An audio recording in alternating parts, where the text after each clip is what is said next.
Good evening, everyone. Welcome to another episode of So What's Been Happening. This one, episode 220 on a Tuesday night, the 2nd of June 2026, just for a record of time. Time's ticking on, they say. Gets a little quicker when you turn past 50. I never used to believe what my grandparents used to tell me. Oh, appreciate it when you're young and do all that because it gets faster and the world gets quicker as you get older. And they're bloody well right. They're not here to tell the story, but they're bloody right. So, anyway, that's a little bit from me. But tonight we are going to talk to a band called Street Legal and Matthew Hayward. Really exciting to jump over this one and talk about their new single and album coming up. So the single called The Barassi Line. Being a mad Melbourne supporter, as I am, it's all about Barassi Line. And if you do your research and find out what the Barassi Line is, we'll bring that up and we'll let Matt tell us what inspired him to call this little project and this song, the Barassi Line, but the special project called Street Legal. Great name as well. So look forward to chatting about that. But all right, let's, without further ado, let's bring him up. Matthew Hayward from Street Legal. G'day, mate. Welcome. Hey, Aaron. How you going, matey? Good. Very good, mate. Street Legal, interesting name. Where did it drop for you, mate? How did it come about? These days I just say it's one of Bob Dylan's worst records, but it was more of an esoteric word association kind of play. I really was listening to a lot of Lou Reed at the time and was thinking about, a character that could be edgy and someone that, sort of fit the living life between the margins. And those two words popped into my head and it was not grammatically correct. And I thought, let's go with it. Yeah, perfect. And let's start where I normally start and just talk to me about one of your earliest kind of music memories. What can you remember as a young kid? What was playing and where were you kind of inspired at the first step of music that you can remember? Well, I grew up in Whyalla. So Whyalla is like an industrial coastal town in South Australia. It's probably about 400 kilometers from Adelaide. So a lot of the music that I was hearing as a kid was Australian, pub rock standards. A lot of Cold Chisel, Split Ends, Midnight Oil. So a lot of that is probably my parents' record collection is where I came from, and what I was listening to. And then from there, my first live music memory was probably my more memorable one was sneaking into the Sundowner Hotel. When I was 13, I snuck into the beer barn and I watched Powderfinger, Swerve Driver, and Not From There play in Whyalla. So that's probably my better story than the first thing I listened to. I think was bloody Genesis or something really bad. So. Right. That's all right. It all has a place at some point. And your first hard-earned cash that you've handed over and bought something of significance in music, what was it? Oh, it was I probably had a soft spot for Michael Jackson. It was probably Off the Wall. I think I got a tape. I mean, I was probably a kid, but that was probably the first thing I got, followed very closely by probably some Split Ends or some Crowded House. I think was very much inspired by the Finn brothers and their songwriting. So that was probably where the next pocket money went to. Sure. And any chance you kept any of them after all these years? Oh, probably somewhere in storage, I'd imagine, rotting away somewhere. I had a really bad tape of Genesis when they did a comeback in the 90s. They had this really wonky song called We Can't Dance, and it just was awful. It's a terrible song. It's total cheese, but I remember having to save up for that tape in particular, and probably punished my parents with Phil Collins endlessly on repeat. So yeah. That's all part of that magic music memory, mate, that we kind of touch on. And talk to me about your first kind of love for music in respect of when you decided to create a band or a project or whatever, what was your first project? Well, I think when growing up in a country town like that, you didn't have a lot of things to do. So, I mean, I guess my early rock and roll education, like many people in the mid to late 90s, would have been Recovery from ABC on the Saturday morning. And we were sort of lucky in the sense that we would have, a band come through.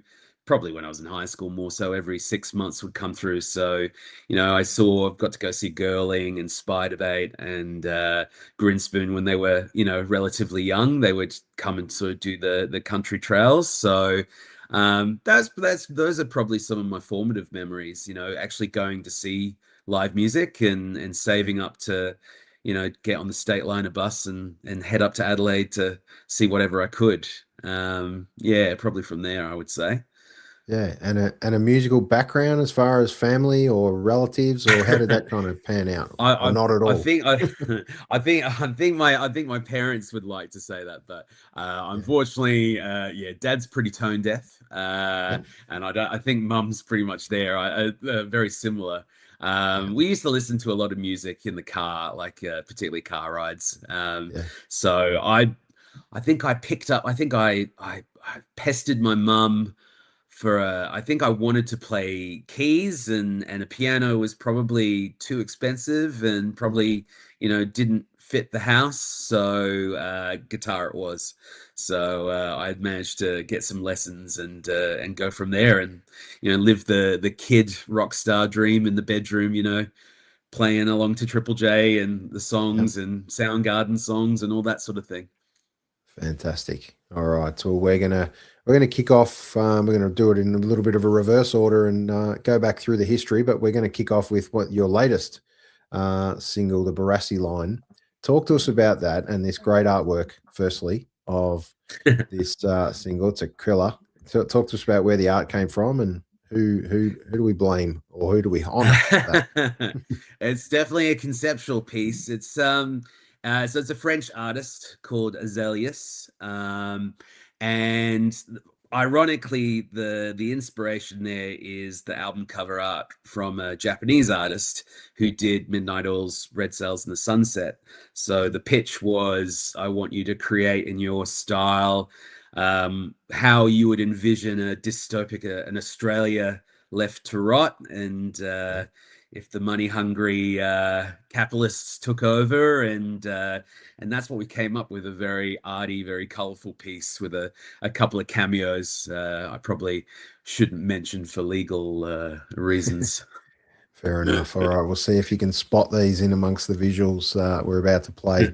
We're going to play a bit of the Barassi Line. We're not going to play it all. We're going to leave you hanging a little bit so you can jump on and check out the rest of the track. But here it is, the Barassi Line from Street Legal.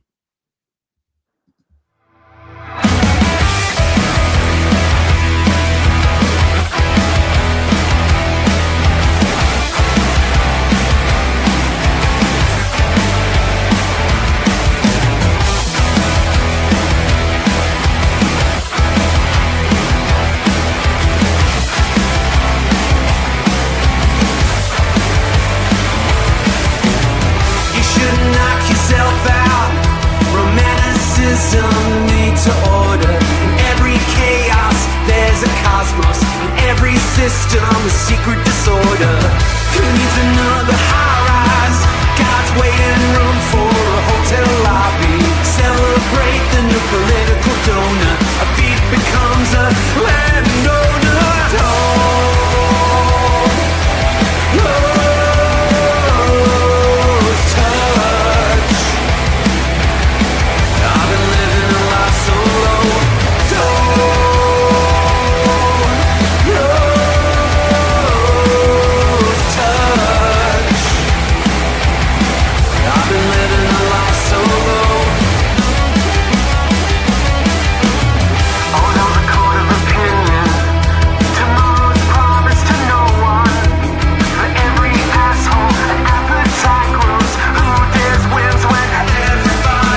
There you go. And it does go on a touch more than that. So make sure you jump on and check that one out. The Barassi Line. Talk to me about the Barassi Line, mate. Where does it feature for you, and how did it come across your little journey?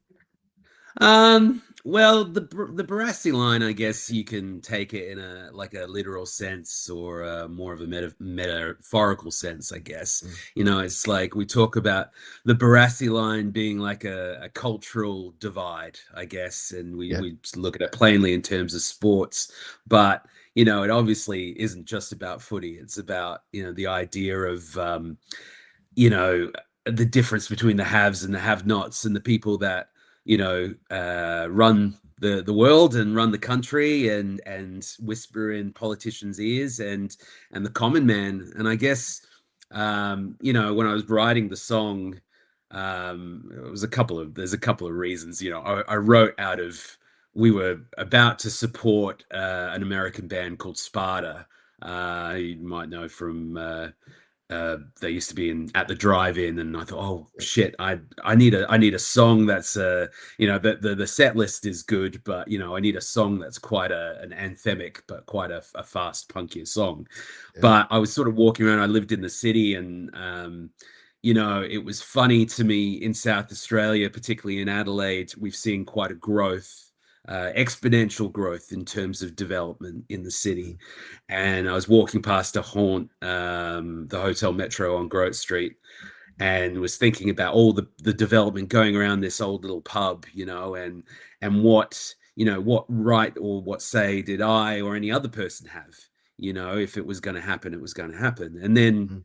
you know, going even deeper without, you know, overcomplicating it, you know, the land that we were on, you know, who gets a say, you know, do the First Nations or Indigenous people get a say in what happens to their land, you know? So without sounding too wanky or, Sure. you know, yes, it has layers, Aaron, is what I'm trying to Mm. say. You know, it's got Yep. layers to it. So yeah, so that was the meaning behind the basis, the meaning behind the song, you know, Yep. trying to unpack that and explore that.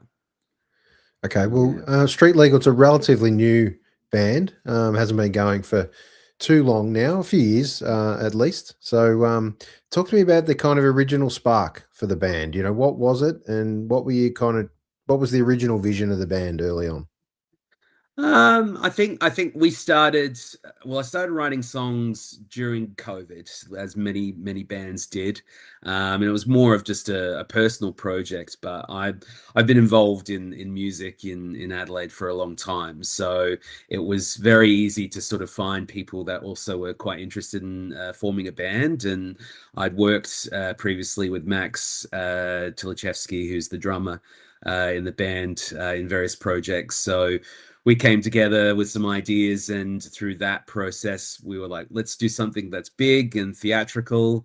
And yeah, I mean, it has obviously, maybe not so much in the Barassi line, but some of the other songs you might hear tonight, there's definitely more of a new wave and an 80s inspiration.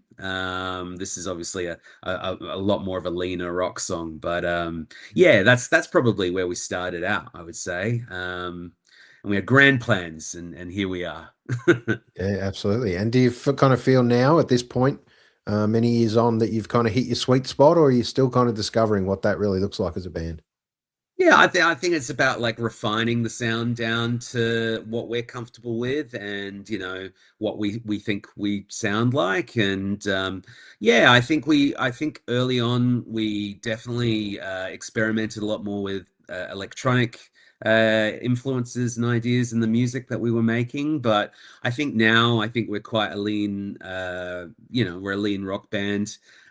We've had a couple of new members join this year with Nate and Sam, so they both bring, you know, their playing and their style to the group, and I think it's, Mm. yeah, all the better for it. So And what's the biggest positive just on those when you have new members join and they add their little touch of flavor to the band and fill it out a little more? What give us their positives in that respect. What do they Oh bring? well, I mean, Nate is like a savant. Like he's very quiet, but he's brilliant in terms of like his songwriting and his composition and just ideas. I think they're just really ideas people, and they want to contribute to the group, and it's nice to have that, you know, like input from everybody, you know, not just Nate and Sam, but also Libby and Max too. So everyone brings something to the table, which is cool. Great. All right, we're going to wind back the clock one more year into 25, and a song that came out for this one: No Gods, No Masters, No Door Lists, No Bouncers. It's a big title, needs a big intro. Tell us a little bit about it and the inspiration before we play the clip. Well, it's terrible. It doesn't roll off the tongue particularly well, but yeah, this was a paean to online dating and being terminally online. I think a lot of people felt, well, I felt like I was living more online and need to digitally disconnect. This is about finding love on the internet or not finding love on the internet. Great call. All right, here it is: No Gods, No Masters, No Door Lists, and No Bouncers. Here it is.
Oh, I can't help but smile on that one. Some great cameos in amongst the band. Talk to me about that wild dancer. Who is that dude? That's Yoz. Yoz is a theater actor and professional clown. Which, you know, and I don't mean that in the negative sense. He's actually studied in France. So they came along as a part during the Fringe. So Yoz took that on board, but I feel sorry for them when I see that, because that day was filmed in a hall in Port Adelaide called Vital Statistics, and it was a 40-degree day. It was probably the hottest day of that summer. So there's a lot of people there secretly suffering heat stroke in that film clip. You'd never know. No beads of sweat, and everyone dressed up to the nines in their gear. That's it. Stand out and just be free. It's a good moment. That's it. Good moment to capture. Yeah, exactly. All right. Comparisons. That's always good when a band is compared to someone as big as Fontaines D.C, mind you, which was everyone's kind of go-to during that kind of COVID period. I think they dropped an album in around that kind of time, and everyone was mind blown by it. Must have created, great inspiration, obviously, to be compared to someone like that, and idols as well. What's your thoughts, and how does that kind of sit for you? Yeah, I think there's elements of the band and where they sound, like where it stands now, that definitely I could hear takes influence from that. And I think it's, bands that aren't afraid to be literate and be self-reflective as well. Definitely a band like Idols, I think, is, something I've seen them play, and they're incredible live. Joe Talbot sort of holds the audience in the palm of his hands, so that's something I can sort of see in terms of that live performance for sure. Those bands are great. Take that while you can, isn't it? Yeah, exactly. Yeah. Be interesting. Who would you like to have been compared to in amongst the sound, and maybe it's sound you're chasing? Is there someone that you'd kind of like to click the gap together? Look, I mean, when we started off, I think that there was a strong influence from LCD Sound System, and I think as we've progressed and maybe moved more into a rock sort of area, I think we're definitely looking for something like like an Idols sort of sound, a bigger sound. I think that sort of is something we're going for anyway. So I mean, we want to sound like Street Legal. Is really where we're at. But we'll take influence, and if someone says something nice, compares us, that's always a nice thing too. So sure, yeah. And over time, what do you think the biggest challenge is in that creative process to kind of carve your way or create your own space? What do you think the biggest challenges are for you guys as musicians? I think with any musician, it's like listening to something, but not being too beholden to like trends or anything that's popular at the time, for that moment, because that's always sort of fleeting, really. It's about taking the things that you like out of a particular song or a particular artist and saying, oh, how can I make that a part, make that me. I mean, we're pretty fortunate in the band that we've got super diverse influences across the board, and many of the other guys play in other bands that are punk or emo or heavier or indie lo-fi, so we're taking everything in. I was just thinking today about William Crichton. Do you know who William Crichton is? Absolutely. Yeah, I was just thinking about his new record and like how he's progressed from being, essentially, a alt country songwriter and very much in the folk vein to now, he's experimenting with synths, and he's got this quite cinematic, huge sound. So, if we was anything, like someone like Willie Crichton, I'd be pretty impressed. So yeah. Well, there's one particular genre that's if it's not pedal steel, it's not happening. And then over in the other across electronica kind of genre, if there's not keys and heavy synth involved, it's just not cutting it these days. Yeah, that's exactly right. All right, we're going to play another one. This one called Cardio from 2024. Here it is.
Geez, we can say that line about a few people, isn't it? Yeah. You give me nothing that I want or need. Ain't that the story? Well, it's a bit of a transposition of the classic Jimmy Barnes line. Yeah, you ain't got nothing I want. Ain't got nothing I need. So yeah, but I thought maybe update it for 2025 or yeah, when that came out. So it's a nice little take on it, and a nice little hint of electronica in there. That's pretty upbeat. It gets the mind and body moving, like the title suggests. Yeah, exactly. As well, the idea was to have a certain BPM as well that you could actually do some star jumps to it. So yeah, so many meanings, so many layers. Look out for potentially that clip in the future. Matthew Hayward doing some star jumps. Look out. Yeah, I'll have to warm up first. It's all about the warm up, isn't it? Yeah. All right, talk to me about first time working with Anton Hagop. It's he's been known in surrounding putting together mixes and working with Silverchair, Powderfinger, Missy Higgins, to name drop a couple of big names. How does it kind of feel in amongst that circle and kind of working with him for the first time, and what did he bring for you? Yeah, I mean, I sent him like a cold call sort of email, really, out of the blue, because I'd heard some work he was doing with some young bands from Sydney, and I was like, oh, like I really, I'm obviously, I think a lot about sonically, about how I want, a record to sound, or like a song to sound, and I knew that, I think to sort of get to the next level in terms of maybe crossing over to more of a rockier sound, going with someone like Anton, who had been working on, and he worked on the Silverchair record. He got an ARIA for Diorama, but I didn't actually know that until a little bit later in the piece. I just sort of heard some other things that he'd done, and then worked it back and went, oh wow, actually it was a part of that process. I thought, well, yeah, like you gotta go with your gut, and he was very, very receptive. So it was good, actually. This song in particular, whereas the others I worked very closely with the producer on, with this song, with the mix in particular, I said, I want you to give your spin on it and bring it back to me and see what you hear in the song. And when he brought back the very few notes, so he did a fantastic job. Great. And what do you think his biggest takeaway was, or learning for you, even yourself, on through that process with someone like him? Was it honed and where you wanted it, and maybe for him to kind of tweak the magic part of it? Yeah, I think definitely I think he brought another element to it. I was really conscious about how the guitars would sound, and I wanted to have a real thick sort of sound, to match, the contemporary rock stuff you would hear on the radio on Triple J. And I think he really brought that to the table. So I mean, he had some ideas as well. The second half of the song, which we didn't hear, sort of has a bit more of almost a Portisheady kind of trip hop outro to it. So he definitely worked his magic on that a little bit as well.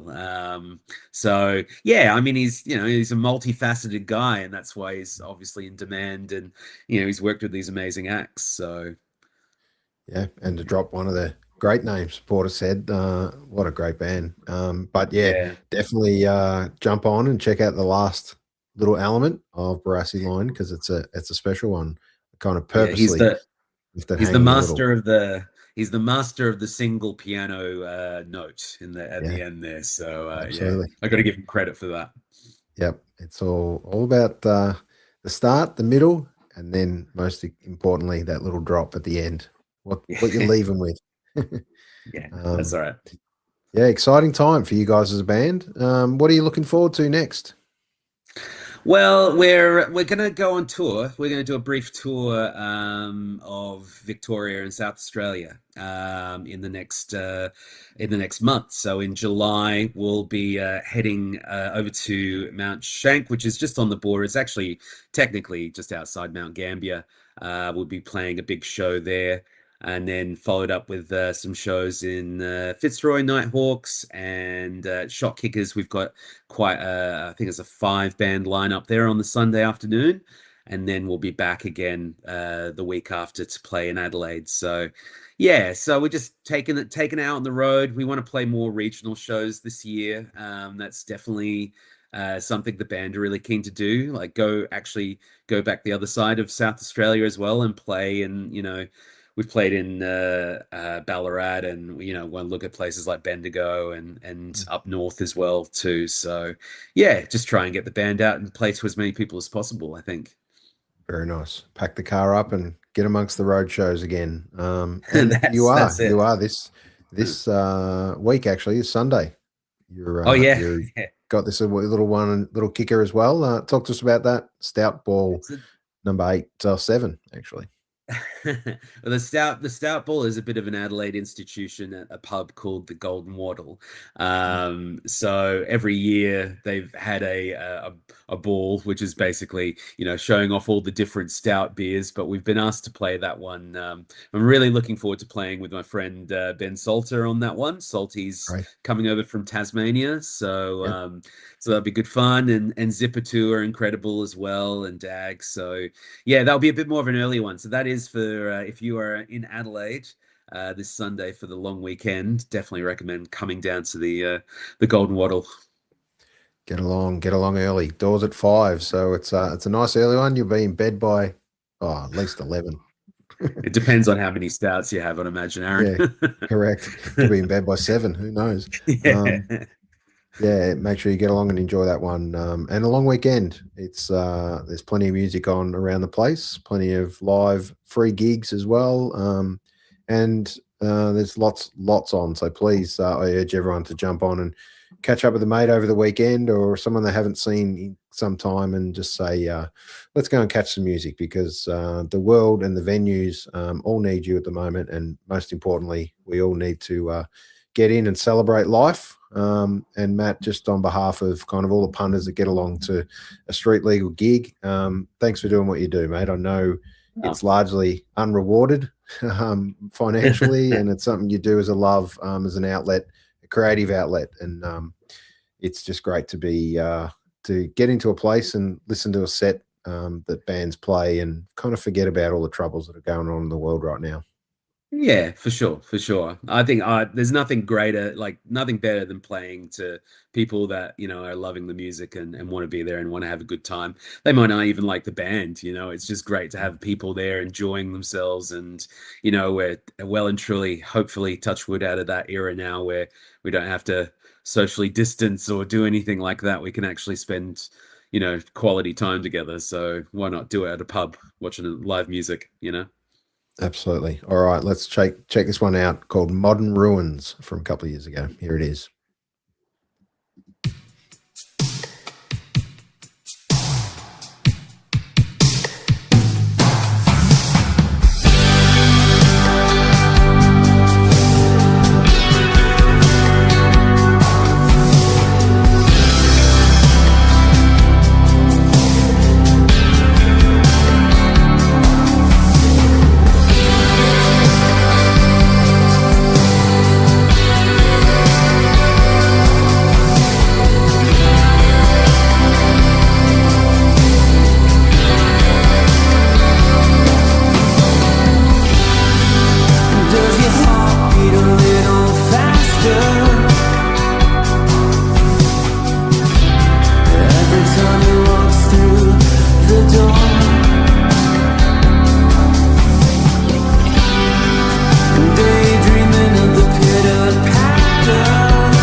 There you go, big finishes. Yeah, love the big finish. Yes, and I had to keep it going because I wanted to see if that phone cord actually snapped. What was going on there? It got some length, and nothing more famous in Adelaide, I don't think, than the Port Adelaide Prison Bar old jumper. Not traveling so well at the moment, Port Adelaide, but talk to us about. Are you all as a band? All from Adelaide? Where are your roots?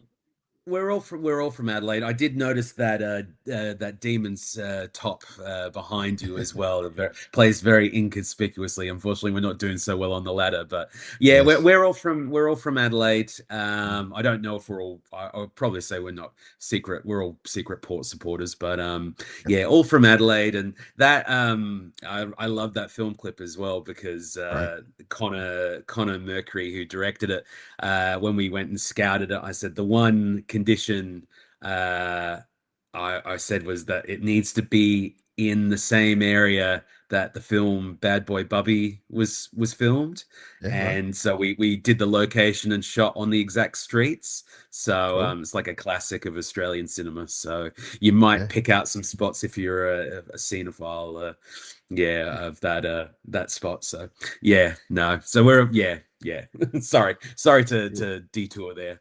That's okay, no problem. And obviously putting clips together is an important part of music, the visual components. It's something you'd like to investigate a lot more, obviously, as you put together albums, and it's all about time, money, and effort. I know, but I think that visual component really kind of sells that story sometimes. Yeah, for sure. And I think, we like any independent band, we want to have I guess it's the artistic side of it doesn't just stretch into the music; it's into how the presentation, I guess, of the band. So music clips are always a big thing for us. We always like to put them out there and have them quite classy or artistic, or have a unique idea or a different thing. It's cool. So. Cool. Yeah. And also album art and photos and all those kind of things, and band shots are really important, part of the makeup, part of the DNA of what a band looks like. But what a good looking band this crew are. Initially we started off with a bit more of a Devo Talking Heads kind of uniformity. We wanted it to be quite theatrical, but as we've gone, we've realized how slimming black is. So so it's actually worked out quite well. Maybe this is our serious era. We've gone from our Showtime era to our serious era. Yeah. Yes, and that song that we just heard then, Modern Ruins, it's got a great little fridge magnet almost. Talk to us about this one. This is a local artist called Chloe McGregor, who is quite she seems to be friends with every single touring international band that comes to town. So I always check her Instagram for what gigs are on the week, because she'll be going out to them. So, but she's also a really talented artist and has her own unique style. So yeah, we went for a bit of the Australiana kind of postcard for that one. So with the galah and what have you. Great. And let's talk about this great photo. This is my sister Kate So this photo was taken when we were kids. So I guess yeah, kids in Whyalla dressed up as a vampire in the front yard. I don't even know if we were really celebrating Halloween at that stage, but um, yeah, no, it's a bit fits in with the teeth theme, and Yeah. yeah, it's just a great photo. So And a great dental ad that would be. yeah, yeah, that's All right. right. Just before we play the last track, I just wanted to hit you with a few kind of quick fire questions. Yeah. One word to describe the new single, Barassi Line, Uh, hmm, if you I can narrow it say down. uh, passionate. Great. Yep, absolutely. And the biggest influence for you behind the Barassi Line? Or behind the Barassi line. You know, I got asked this question the other day, you know, who would you like to play with? And it's a real shame. I spent a big part of 2018, 19 following around the country Midnight Oil when they reformed. Yep. I think you know, I did that thing where like I imagine UK guys come over to watch the cricket and the Barmy Yeah. Army, like, but I was like, you know what? I'm going to follow Midnight Oil around, and I went all over Australia. So I have to say, sadly, because you know, rest in peace, Rob Hurst. You know, I think yeah, probably Midnight Oil and that spirit of you know political advocacy and the songwriting of Jim Magini. I think that's and Peter Garrett. You know, Yep. all incredible songwriters. So yeah, that's definitely the inspiration there for sure. Yeah, it's a great inspiration to have. Absolutely, band. We were Yeah, lucky enough to have in our presence for many years, and the boys individually kind of have a couple of exciting projects going on, which is really cool. yeah, So make sure you jump on and see some of those, and some interesting takes on how they're distributing music, especially Jim Magini not putting it out, or only putting it out basically in a record store environment and not on the mm. airwaves, which is interesting. All right, the first thing you wrote on Barassi Line specifically, the lyrics or the riff, where did it come from? I Do you think remember? I think the first line from memory was the chaos and the cosmos line. I think I Yeah, caught it in a pub, written on a oh maybe it was like a bohemian nightclub. I think it was written on a chalkboard in a pub nightclub called Ancient World in yeah, Adelaide, and yeah. I went, that's a really good bloody line. I'm going to write that down in my phone. And then I obviously tinkered with it a little bit to fit in within the parameters of the song. But yeah, no, that's probably the first line that came to me. I said I can probably use that. And then God's Waiting Room too was probably I saw a brand new nursing home that had been built, multi-million-dollar nursing home, and I was like, oh, it's God's waiting room. You know, Yeah, it's a very expensive waiting room. And then sure I is. thought, okay, that's probably got to go in there too. So that's those are probably the first couple of lines. Yeah, Okay. followed closely by the music. Great, fantastic.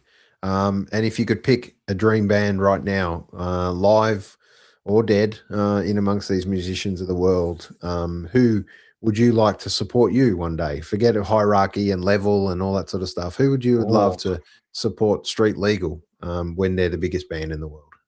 oh, that's really hard, Aaron. That's so hard. I mean, I don't know about hierarchy because I don't really believe in the Yeah, hierarchies at the absolutely. best of Yep. times. Yeah. I mean, I saw on Monday night, the other Monday night, I saw a Reform Split Ends, and that was Yes. incredible. And I saw them 20 years ago when I was really young, and they had reformed then, and they still have it. Whether they would support us, that I don't even count as into it, but you know, there are some really great really fantastic Adelaide bands that we've played with have supported, and they've supported us along the way, like Cold Wave and the Genevieves coming up, and another local one, Drop Sync, I'm really impressed with so far. So I got to give them a shout out. Perfect. And studio or stage, what feels kind of more like home for you? Oh, I'm an extrovert, so I'm gonna Yeah, have to probably say the stage, but sure. I do, I am extrovert, introvert as well. I do like tinkering. Yeah. I get frustrated easily, so I need someone there to sit with me and help with the studio stuff. But yeah, I'm probably more of a live animal, I would say. Yeah, very cool. Very Yeah. cool. And one artist outside your genre in particular, and I know you cross genre a little bit, but who probably inspires you the most, whether it be once again living or Hmm. dead, or maybe it is someone that's really inspiring you right now. That's a really, really good question. One artist that inspires me that I haven't really.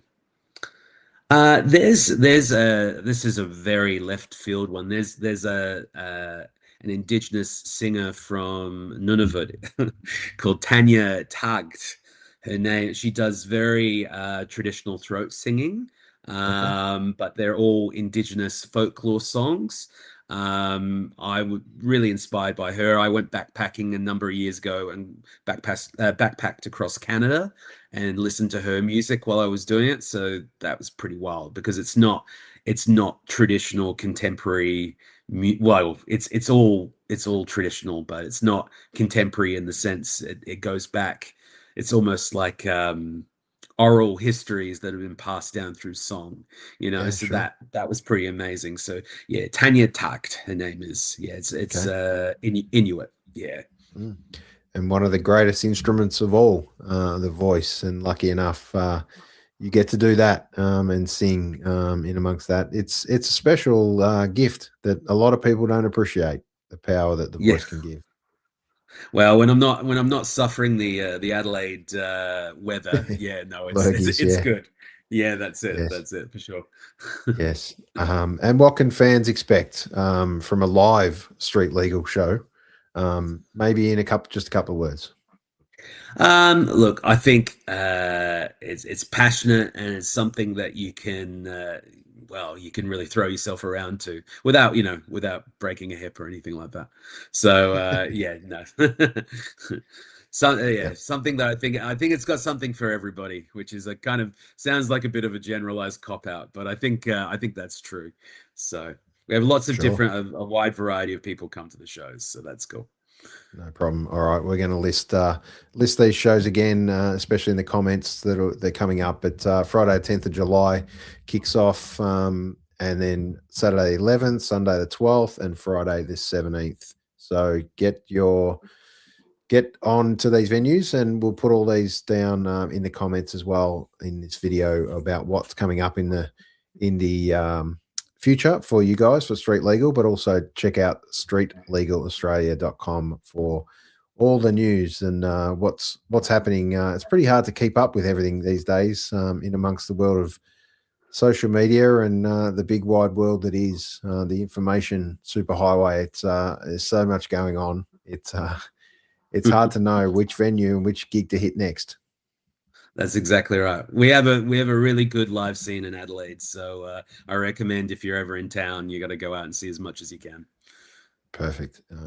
Yeah, I didn't think Tasmania was as buzzing as much as it was till I got down there and saw Foo Fighters, Full Flower Moon Band, and a little Tasmanian band I discovered called Spooky Eyes, a Yeah. three-piece psychedelia kind of crew that I got to interview not that long ago. And yeah, tiny little town. Who would have thought it's as buzzing as it is? But Adelaide's always been and had plenty going on. But I've always underestimated Adelaide on where it sits in amongst the scale. Being a fellow Victorian over here. It's definitely underrated, and that's probably kept that way for a reason. Mm. Yeah, keep the beauty inside for sure. All right, hair today, gone tomorrow. Interesting title that I can kind of resonate with, but unfortunately, it was gone a little My earlier than apologies. My tomorrow. apologies. Talk to us Well, about when that came up.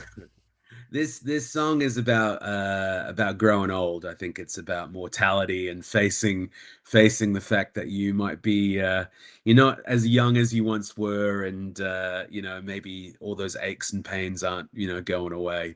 But you got to embrace it for what it is. So that's what this song's about. Ain't that the truth? All right, let's play this, and we'll finish up after that. One sec. Here it is. Here today, gone tomorrow.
There it is. Here today, gone tomorrow. God, that touches a few buttons, but it's an expansive world, they say, and unfortunately, I'm expanding where I shouldn't be. But hence the reason, back to the gym tomorrow to try and make some positives into today's day. But there's a lot of positives to talk about moving, and one of your band, one thing your band can do is get you moving, and that's for sure. Street Legal.